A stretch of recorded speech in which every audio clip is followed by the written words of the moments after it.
नमस्कार दोस्तों। एक पौधा होता है चाइनीज बेम्बू। जब इस पौधे के बीज को जमीन में लगाया जाता है तो कई सालों तक खाद और पानी देने के बाद में भी इसके अंदर कोपल तक नहीं फूटती। कई कई बार तो ऐसा हो जाता है कि 5-5 6-6 साल तक इसकी ग्रोथ बिल्कुल नहीं दिखाई देती। लेकिन 5 साल के बाद में जब इसमें कोपल फूटती है तो अचानक से विद इन 6 मंथ इसकी जो ग्रोथ होती है, इसकी जो हाइट बढ़ती है वो 19 फीट तक बढ़ जाती है। तो 6 मंथ के अंदर हाइट 19 फीट बढ़ गई और उससे पिछले 5 सालों के अंदर कुछ भी ग्रोथ नहीं हुई। तो यहां पर आप पूछेंगे कि इस पौधे ने आखिर उन 5 सालों में क्या किया। तो मैं आपसे कहूंगा कि इस पौधे की ऊंचाई को 19 फीट होने में 6 महीने नहीं लगे, इसको पूरे 5 साल और 6 महीने लगे। इसमें जो 5 साल का समय था ना, वो तो इस पौधे ने खुद को स्ट्रोंग बनाने के अंदर किया, खुद की जड़ें मजबूत करने के लिए किया और खुद को इस लायक बनाने के लिए किया कि जब उसकी ग्रोथ होगी तो उस ग्रोथ को कैसे संभालेगा। अपनी बेसिस को मजबूत किया और उन 6 महीनों में हमें उसकी ग्रोथ दिखाई दी।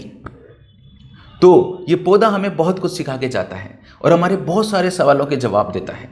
मेरे बहुत सारे स्टूडेंट्स मुझसे पूछते हैं कि सर, हम इतनी मेहनत करते हैं, इतनी स्टडीज करते हैं, फिर भी हमारा आउटपुट नहीं आता। हमें 1 साल हो गया है, 2 साल हो गया, कुछ हो ही नहीं रहा है सर। तो मैं उनसे कहना चाहूंगा कि अपनी मेहनत को जारी रखो, अपनी ऑनेस्टी को कंटिन्यू रखो। मैं बता रहा हूं, एक दिन रिजल्ट्स आएंगे और अचानक से आएंगे। और मैंने ऐसा होता हुआ देखा है। मेरे कई स्टूडेंट्स को मैंने ऐसे देखा है जो जब मेरे पास में आए थे तो बेहद कमजोर थे। उनका जो पुराना एकेडमिक रिकॉर्ड था वो भी अच्छा नहीं था, लेकिन उन्होंने मेहनत करी। इवन उनकी मेहनत पे उनके माता पिता को भी विश्वास नहीं था, लेकिन वो बच्चे मेहनत करते गए करते गए करते गए और सडन वो इतनी अच्छी परफॉर्मेंस दिखाने लग गए कि उनकी परफॉर्मेंस को देखकर आज भी उनके पेरेंट्स को, उनके दोस्तों को विश्वास नहीं होता कि यार इसने इतना अच्छा कर दिया क्या।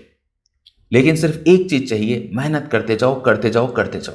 मैं आपसे कहता हूं कि की हुई मेहनत कभी बेकार नहीं जाती, उसका फल मिलता ही मिलता है। लेकिन ऑनेस्टी और कंटिन्यूटी, ये दोनों चीजें बहुत जरूरी हैं। तो एक दिन सबकी ग्रोथ होगी, सबको रिजल्ट्स मिलेंगे, सबका आउटपुट मिलेंगे, लेकिन लगे रहना होगा, टिके रहना होगा। और एक खास बात का ध्यान रखना, एपीजी की दुनिया के साथ में कनेक्टेड रहना, यहाँ पे बहुत कुछ सीखने को मिलता है।